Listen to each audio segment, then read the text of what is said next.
The state government is backing away from a controversial part of the Midland Highway upgrades, not because it will affect Aboriginal heritage, but because of the effect on European historical sites. Yet the government remains firm in its decision to build a bridge over a site of Aboriginal relics found at the Bagdad Bypass site, despite calls growing louder to reroute the highway around it. The final archaeological study into the relics was released today, citing evidence of Aboriginal occupation and artefacts dating back at least 41,000 years. The report's author has recommended the site's protection. At the same time, a battle has been looming over the next stage of the highway, with landowners and historians warning the government their plans for the Bagdad Bypass would devastate the area's more recent historic integrity. The most severely affected would be the Sheen property just north of Pontville.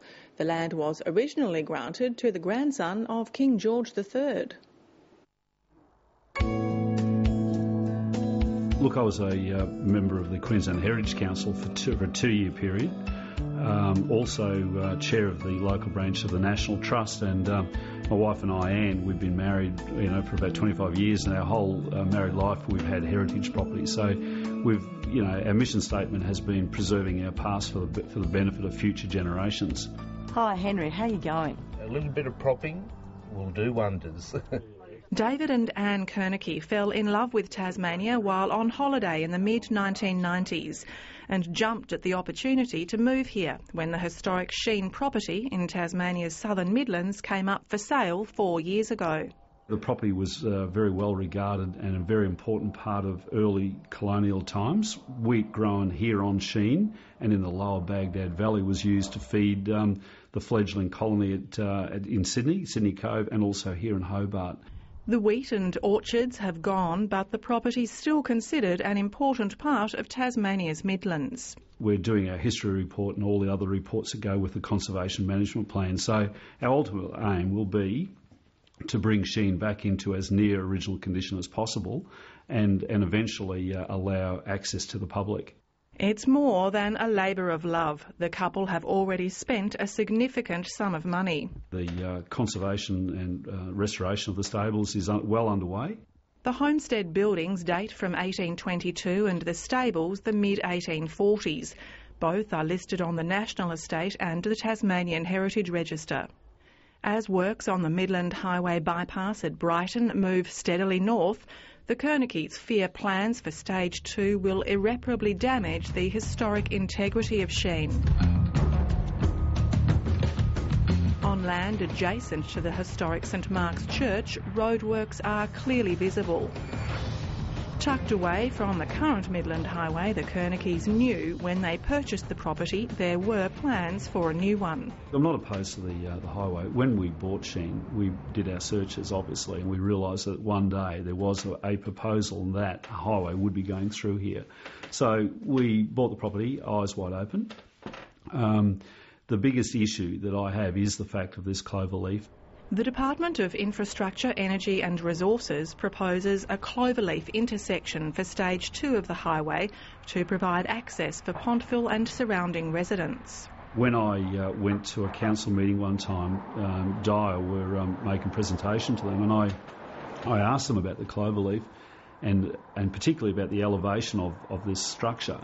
And they said it was going to be at least 8 metres high. And I thought, 8 metres high? Making a feature out of this jolly thing by having it sticking up out of the ground 8 metres high. So I was completely gobsmacked, to be quite frank. At 8 metres in height, it'll be taller than the Sheen stables and less than 1 kilometre away. I couldn't believe advised it's going to cost between $10 and $20 million. More likely $20 million, closer to the upper amount. Just for the cloverleaf? Just for this section of the cloverleaf, yeah, just for the cloverleaf. And to make it viable, they need around about 20,000 vehicles a day. I believe the number of vehicles they've estimated to be, for this area, about 5,000 vehicles. This is the town of Pontville. This is the proposed cloverleaf intersection. The whole of the town of Pontville fits in one segment of the intersection.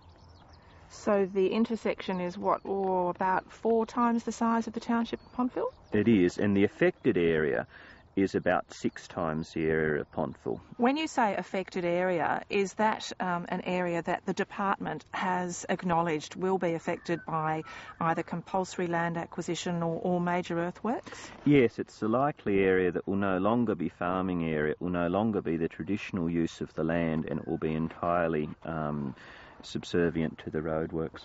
Warwick Oakman owns no property in the area but is renowned for his colonial knowledge. He says that Pontville and its surrounding buildings were laid out by Governor Macquarie in 1821, and the early European settlement patterns of Tasmania's Midlands are still clearly visible. Although individual properties are protected, he says the interconnection between them is not. 8 of the structures in the area, 8 houses and buildings such as Sheen Stables, St Mark's Pontville, are on the register of the Australian Heritage Commission. It's the highest listing which any building can have, but those buildings need to be read within their intact landscape. And you've got a cultural heritage landscape that begins at this point. It begins with Pontville, and immediately into that you're putting a great big American-style intersection. Landscape historian Gwenda Sheridan agrees Tasmania's historic landscapes are not adequately protected. Tasmania's historic landscape is not a part of the current 1995 Act, and as of 2009 the National Trust actually put rural landscapes, rural cultural landscapes, on their endangered list. 5 years ago, in a report commissioned by the state government, it was recommended Tasmania introduce legislative protection for cultural landscapes. Tasmania's heritage legislation, we've been waiting for a review of the Act started in 2003. It is still not in Parliament. Ms Sheridan's work has recently been lauded. I did the cultural landscape, the trees and the gardens part of the 2 properties, Woolmers and Brickenden, for their World Heritage nomination and listing. So I'm really pleased that, and I mean, if we were to consider this as a part of heritage, which it very much is, that's cultural landscape, then we might be able to start to register some cultural landscapes in Tasmania, because there are some very, very old landscapes in Tasmania. She says the view from Sheen towards Mount Wellington remains virtually the same as when it was painted by early colonial artist Mary Morton Allport in the mid-19th century. It's still possible to read that landscape very well that Mary Morton Allport painted and to see it. So to bring tourists here and say, this is what she painted. Now, if we get a cloverleaf, which is pretty much going to impact like a 3-storey building with its glinting and its huge infrastructure, what happens to that landscape? Well, basically, in my view, it's gone. It's not only European heritage. It was regarded as very desirable land because it had been farmed over the millennia by the Aborigines using the fire, the burning method of burning the grass and allowing the animals to come in and feed, and they'd then harvest the animals. It was a very fertile country as well. Now, the Aborigines have lived in this area for, 40-odd thousand years. I know throughout the area there are areas of where you'll find where they sharpen their tools and their middens right throughout this valley. So I don't think you would have to look too far to unearth a lot of very important information here. With their campaign against the cloverleaf hotting up, late today, Stateline received a statement from the department saying it was now highly unlikely the cloverleaf intersection will be pursued. The department says planning is still in its early stages and no final decisions have been made. It also said more detailed heritage assessments will be done once a preferred route is decided. Mayor of the Southern Midlands, Tony Bisdee, says he's told the department the cloverleaf is inappropriate. It's very close to the Heritage Mile at Mangalore. It's very close to the heritage area of Pontville, and really the whole Bagdad Valley itself has some very significant heritage values, and especially very near the historic homestead of Sheen and the iconic Sheen Stables. Even if it abandons the cloverleaf, it's still got heritage battles ahead in the Southern Midlands. Councillor Bisdee says he's rejected the government's draft review of the Heritage Act, which has been shown to local government for comment. It's a major cost shift to local government, and there is nothing in the legislation that says the state government has to provide resources or the financial capacity for local government to take up those extra responsibilities. What sorts of responsibilities? Well, in state-owned buildings, there are a number of them throughout Tasmania, a great number of them, which would obviously revert to local government from the state government. And that's fine, provided the funding comes with it.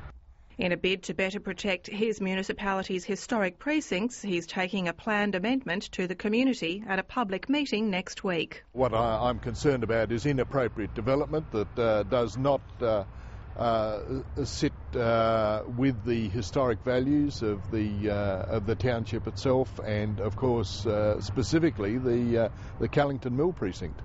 And I'm just concerned that our planning scheme needs strengthening to cater for any proposed or potential development within that area. And thanks to the Allport Library and Museum of Fine Arts for the use of Mary Morton Allport's painting.